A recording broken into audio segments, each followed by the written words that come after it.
George Bush was a hero of World War II who, as commander-in-chief, saw the Cold War end.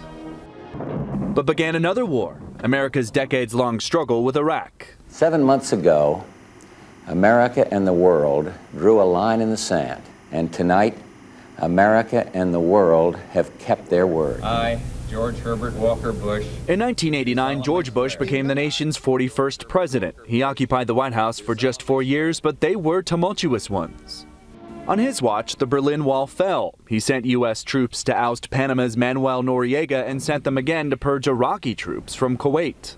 And people will look back at his presidency with great fondness and respect, and they'll also remember that he was the last World War II president and a genuine war hero. George Herbert Walker Bush was born to privilege. The son of Prescott Bush, an oil man who became a senator, young George learned to ride and went to prep school. At 18, he joined the Navy, becoming one of its youngest aviators. When his bomber was shot down by the Japanese, he was rescued from the Pacific a hero.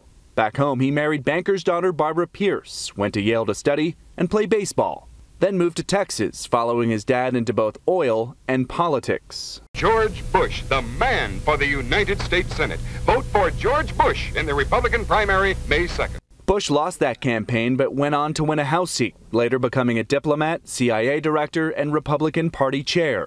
I, Ronald Reagan. In 1980, he was Ronald Reagan's running mate and served 2 terms as vice president. One man has the experience to fill. In 1988, it was his turn. He defeated Democrat Michael Dukakis in a landslide. George Bush 41 came into office with one of the most golden resumes of any president. But in that campaign, he made a televised pledge that would later haunt him.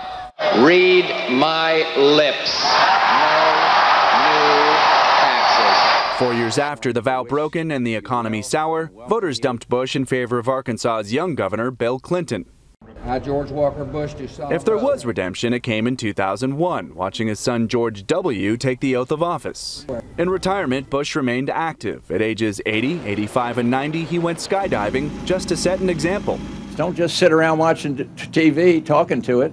Get out there and realize at 80 years old you still got a life. He toured Asia with Bill Clinton to aid tsunami victims, but mostly either in Texas or at his Maine summer home.